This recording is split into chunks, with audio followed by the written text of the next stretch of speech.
그가 찔림은 우리의 허물을 인함이요 그가 상함은 우리의 죄악을 인함이라. 그가 징계를 받음으로 우리가 평화를 누리고 그가 채찍에 맞음으로 우리가 나음을 입었도다. 우리는 다 양 같아서 그릇 행하여 각기 제 길로 갔거늘 여호와께서는 우리 무리의 죄악을 그에게 담당시키셨도다. 하나님 아버지 감사합니다. 주님께서 우리의 삶과 죽음과 복과 화를 주장하시고 우리의 안짐과 일어섬과 우리의 한 호흡까지도 주장하십니다. 그러나 우리는 그릇 행하고 각기 제 갈 길로 갔습니다.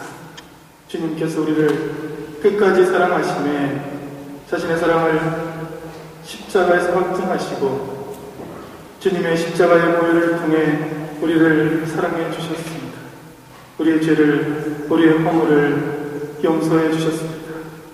우리가 이 시간 우리 힘을 모아 마음을 모아 모든 것으로 주님께 예배하고자 합니다.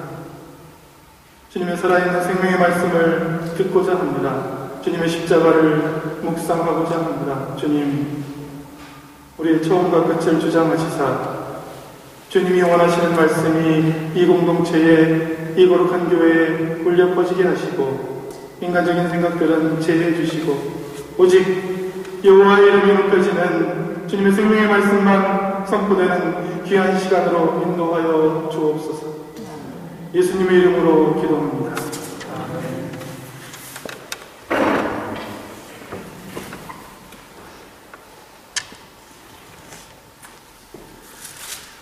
이번 주 예배가 사순절 셋째 주 예배입니다. 사순절은 예수님의 고난에 동참하며 회개하고 자기를 삼가 절제하는 40일의 기간으로 금년에는 2월 22일 수요일부터 4월 8일 부활주일 예배까지 지켜지게 됩니다. 이 사순절 기간에 5번의 사순절 예배와 종려주일 예배 그리고 부활주일 예배가 드려집니다. 특별히 이번 주 사순절 셋째 주 예배의 말씀 제목은 십자가입니다.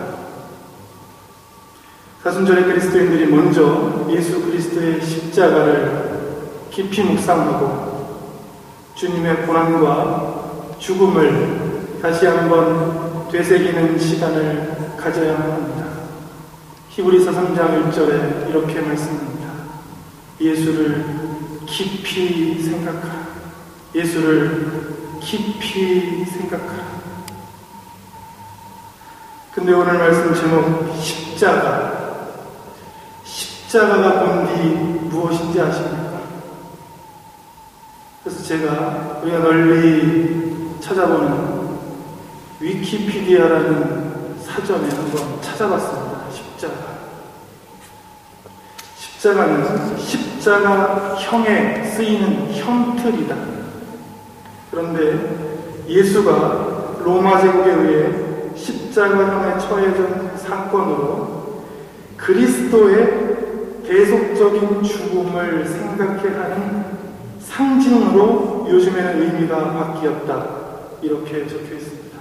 그리고 한국의 국립국어원 표준국어 대사전에는 십자가의 의미를 명확히 2가지로 구분합니다. 1번 뜻, 예전에 서양에서 죄인을 못 박아 죽이던 형틀. 2번은 기독교나 기독교들을 상징하는 십자가 모양의 표로 예수가 모든 사람의 죄를 대속하기 위하여 십자가에 못 박혀 죽은 데서 유래하였으며 대속, 속죄의 표상으로 쓰인다. 이 두 사전 공이 십자가를 첫 번째, 끔찍한 사형의 도구라고 표현합니다. 그리고 두 번째 뜻은 우리가 믿는 바 그리스도의 십자가의 의미는 대속이다, 속죄다라고 말합니다.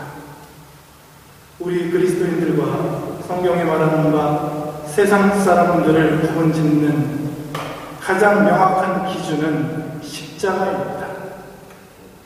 십자가를 단순히 나사렛 예수가 로마 제국의 군대에 의해서 처형당한 사형의 틀로만 생각하는 사람들은 아직 그리스도인이 아닙니다.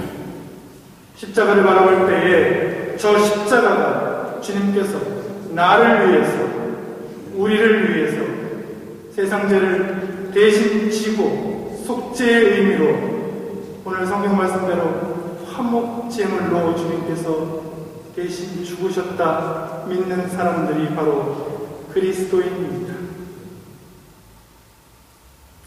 예수님의 십자가 죽음은 성경이 아니더라도 다른 세상 문헌에서 많이 찾아볼 수 있습니다. 예를 들면 요세푸스의 로마 역사, 그리고 중세의 많은 문헌에서 예수님이 십자가에 달린 사건을 많이 보도합니다. 하지만 그 십자가의 사건이 나랑 상관없는 로마의 사형제도라면 그것은 우리의 구원과 아무런 관계가 없습니다. 십자가의 사건이 바로 나를 위해서, 그리고 그 후 3일 후에 주일날 새벽에 부활하시사 우리의 부활의 첫 열매가 된 것을 고백하는 자들이야말로 바로 성경이 말하는 구원받은 자들, 그리스도인입니다. 성경은 우리에게 이런 말씀을 주십니다. 로마서 10장 9절 이하에 내가 만일 내 입으로 예수를 주로 시인하며 또 하나님께서 그를 죽은 자 가운데서 살리신 것을 내 마음에 믿으면 구원을 얻으리니 사람이 마음으로 믿어 의에 이르고 입으로 시인하여 구원에 이르는다. 또 13절에는 누구든지 주의 이름을 부르는 자는 구원을 얻으리라 말씀하십니다. 오늘 십자가, 예수 그리스도의 십자가는 우리에게, 그리고 더 나아가서 하나님 당신에게 어떤 의미입니까?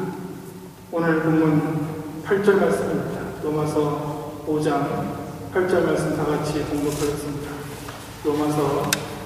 오늘 본문 로마서 5장 8절입니다.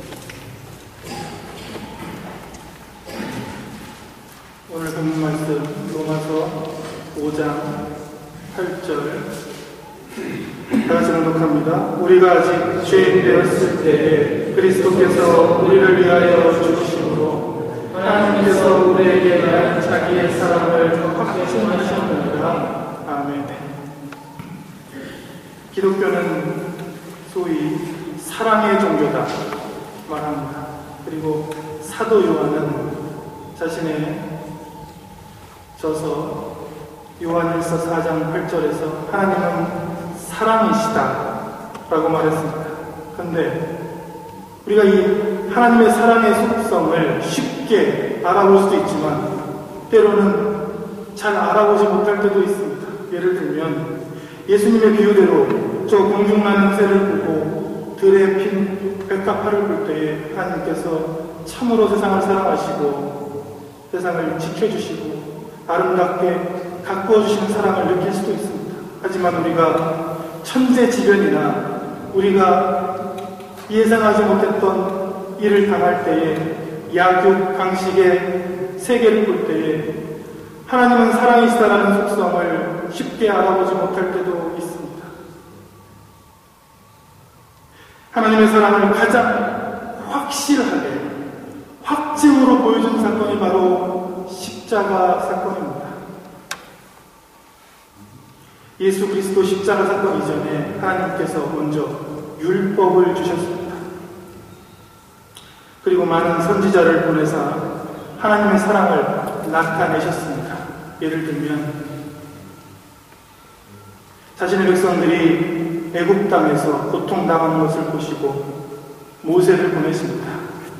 그들을 그 강포의 땅에서 구해내시고 그들을 위해 홍해를 가르시고 40년 동안이나 구름 기둥으로 불기둥으로 지켜주시고 끝내는 가나안 땅으로 인도해 주셨습니다.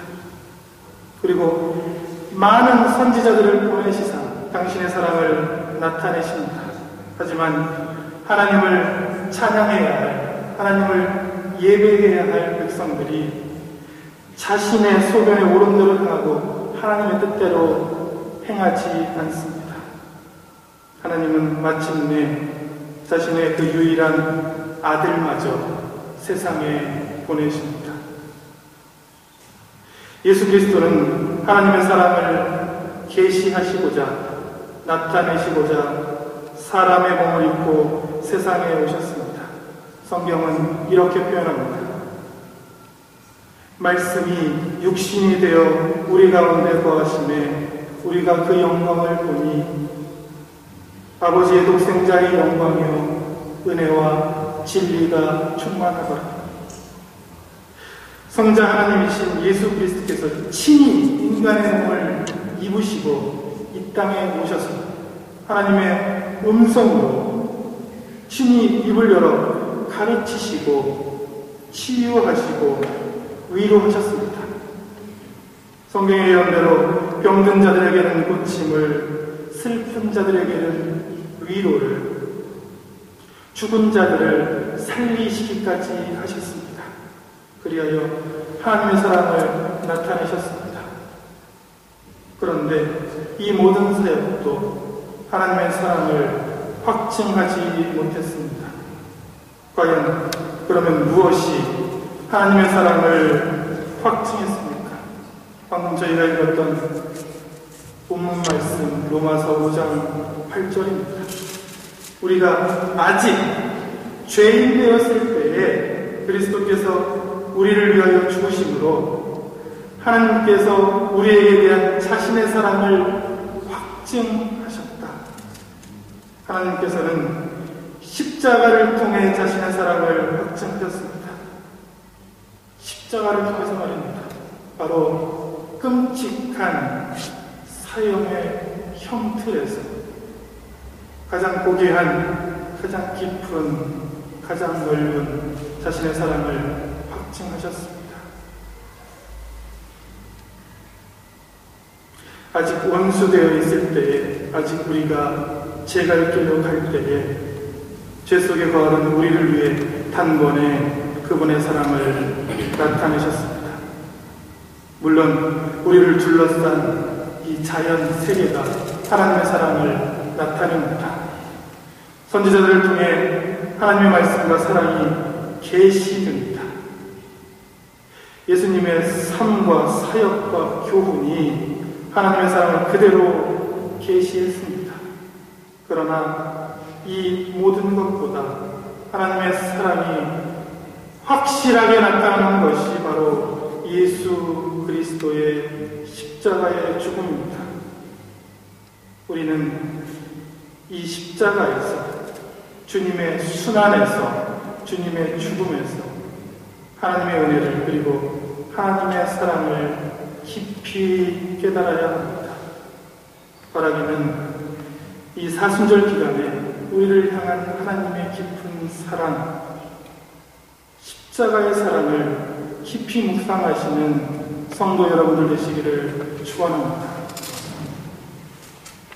십자가의 메시지는 십자가를 지신 그리스도를 바로 바라보라입니다. 세상을 바라보지 아니하고 십자가를 지신 그리스도를 바로 바라보라. 예수님 부활 이후에는 예수님의 십자가를 바로 바라본 제자들이 많았습니다. 하지만 예수님 부활 이전에 예수 그리스도를 그 십자가를 가장 정확히 바라봤던 사람이 바로 세례자 요한입니다. 세례 요한이 한 날 광야에서 회개의 선포를 하고 세례를 주고 있을 때에 예수님이 호련히 나타나십니다. 그때에 세례자 요한이 예수님을 바라보고 이렇게 얘기합니다. 보라, 세상 죄를 지고 가는 하나님의 어린 양이로다. 하나님의 어린 양이라는 표현은 사람이 무슨 죄가 있을 때에, 구약시대에 죄가 있을 때에 그 제물을 드리던, 화목제물을 드리던 어린 양을 의미합니다. 구약시대에 하나님은 죄를 지은 사람에게 그 죄를 죄사함 받을 수 있는 기회를 주시는데 그것이 바로 화목제사였습니다. 이 화목제사에 빠져서는 안 될 것이 바로 화목제물입니다. 특별히 어린 양, 숫소, 숫양. 이 제물 위에 사람이 회개하고 자신의 죄를 고백하고 안수하고, 그리고 이 제물을 죽여서 그 피를 제단에 뿌림으로 주님께 일시적이지만 속죄를 받습니다.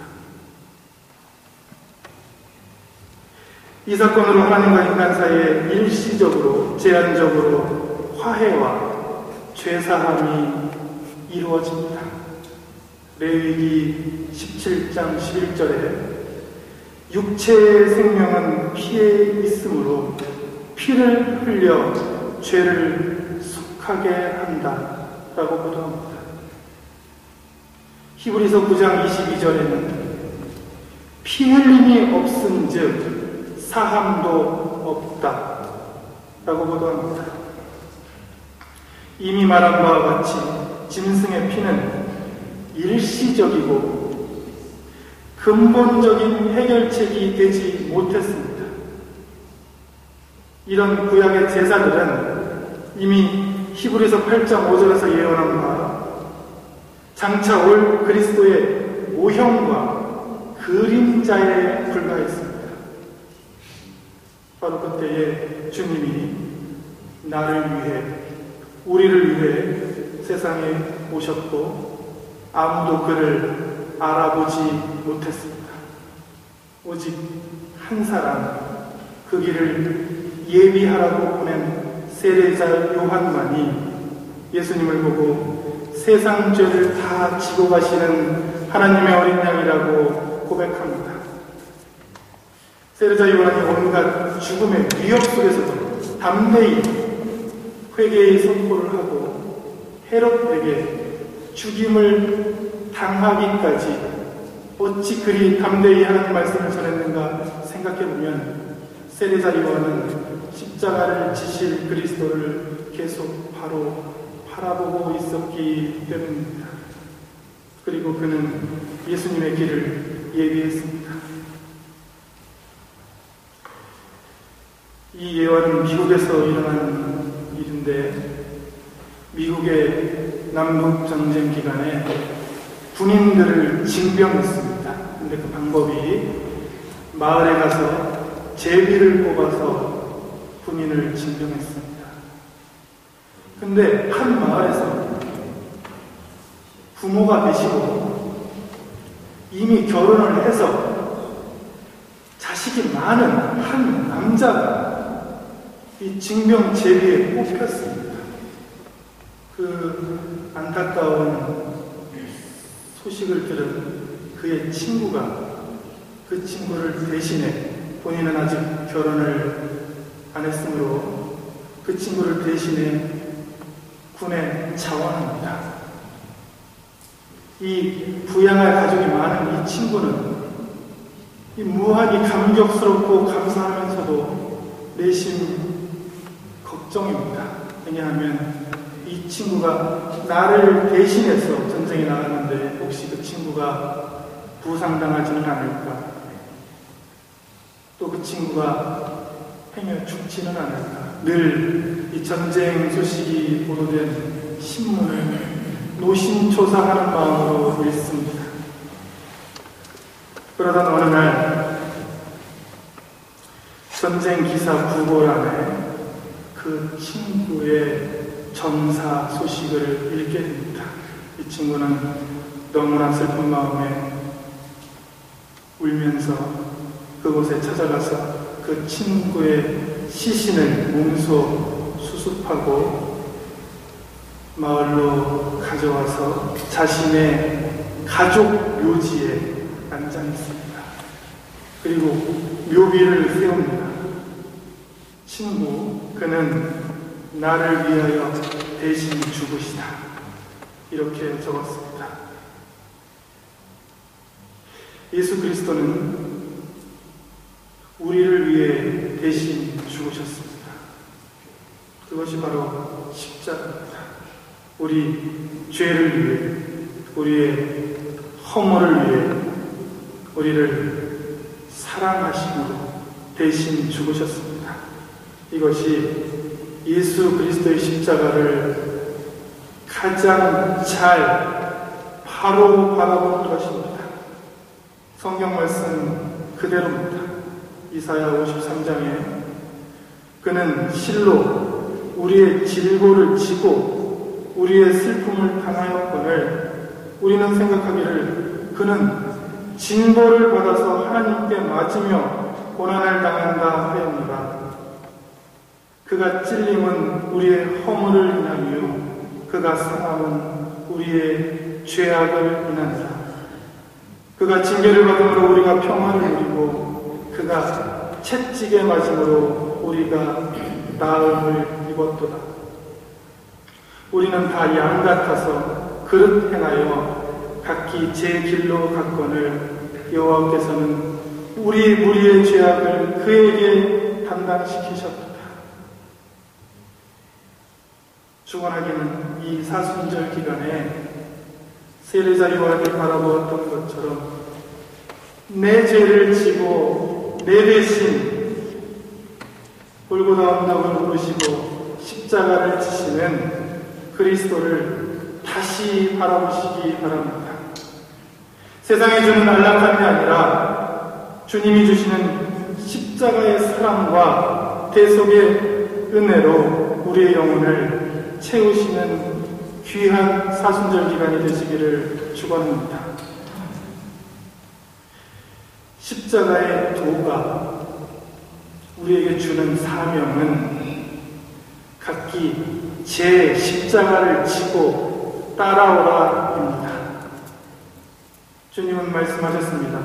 나를 따라오라거든 자기를 부인하고 자기 십자가를 지고 나를 따를 것이니라. 고린도전서 1장은 이렇게 말합니다. 십자가의 도가 멸망하는 자들에게는 미련한 것이요 구원을 얻는 우리에게는 바로 하나님의 능력이라.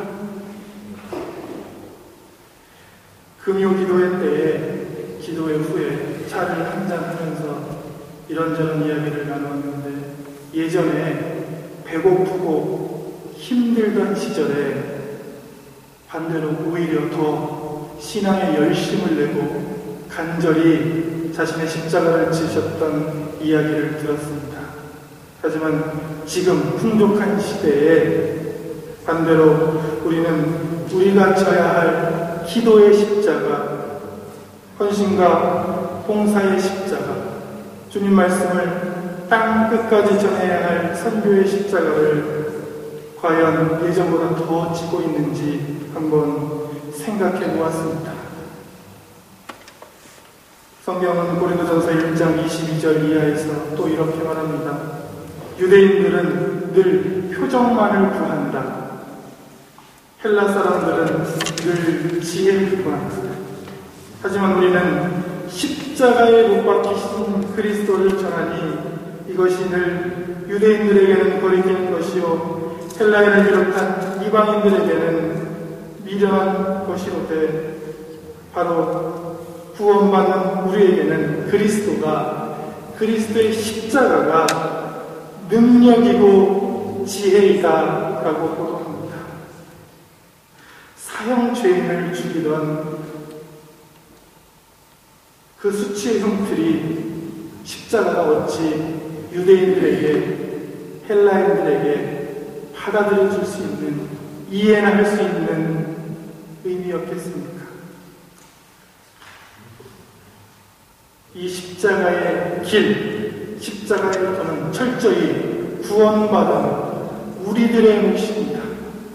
주님이 우리 공동체에 주신 십자가, 특별히 기도의 십자가, 말씀의 십자가, 나에게 주신 헌신의 십자가를 지고 주님이 서 계신 곳까지 늘 걸어가며 늘 승리하시기를 축원합니다.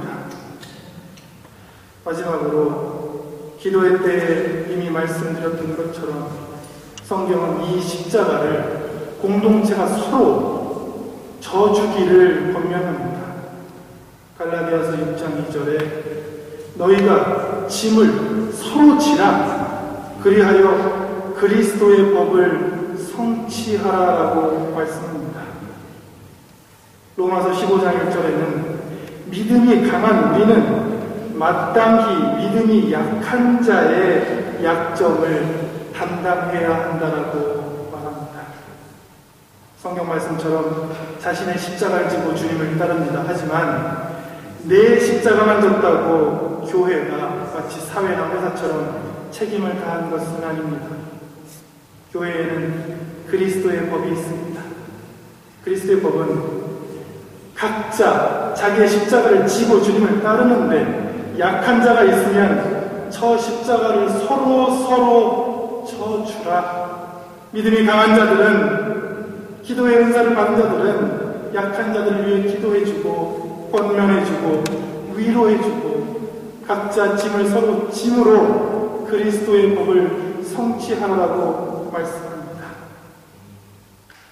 조금 더 있는 성도가 없는 성도의 십자가를 져주고 조금 더 아는 성도는 모르는 성도의 십자가를 져주고 건강한 성도는 좀 육신이 약한 자의 십자가를 져주고 이런 교회가 그리스도의 법을 성취하는 교회이고 영적으로 성장하고 많은 이들을 그리스도 이름으로 예배하는 이 자리로 초청하는 교회가 될 것입니다.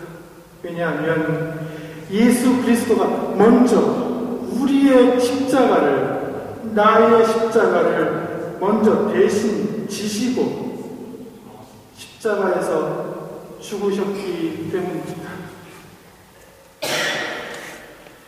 예수 그리스도 이름으로 축원하기는 지금 이 자리에서 우리가 같은 방향으로, 같은 눈높이로 주님의 십자가를 바라보고 자신의 십자가를 지고 주님을 따르고 또 서로 기도로, 권면으로, 봉사와 구제로 서로의 짐, 서로의 십자가를 지면서 주님 만날 때까지 승리하시는 도르트문트 중앙교회 공동체 되시기를 주님 이름으로 축원합니다.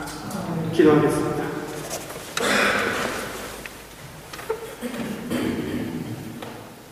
우리를 사랑하시는 하나님 아버지 감사합니다.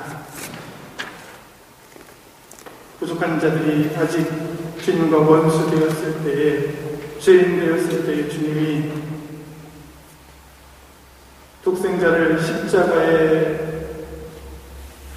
죽게까지 복종시키심으로 우리에 대한 하나님의 사랑을 확증해 주셨습니다.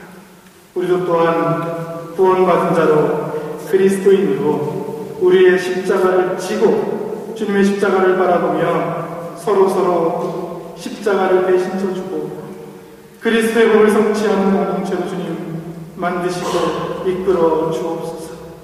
부족한 자들의 믿음의 삶에 주님이 주인 되어 주셔서 힘을 주시고 믿음을 주시고 은혜를 주시사 늘 승리하며 주님이 걸어가신 길을 쫓아 걸어가는 선한 정직이 주님의 자녀 될 수 있도록 주님을 함께 하옵소서.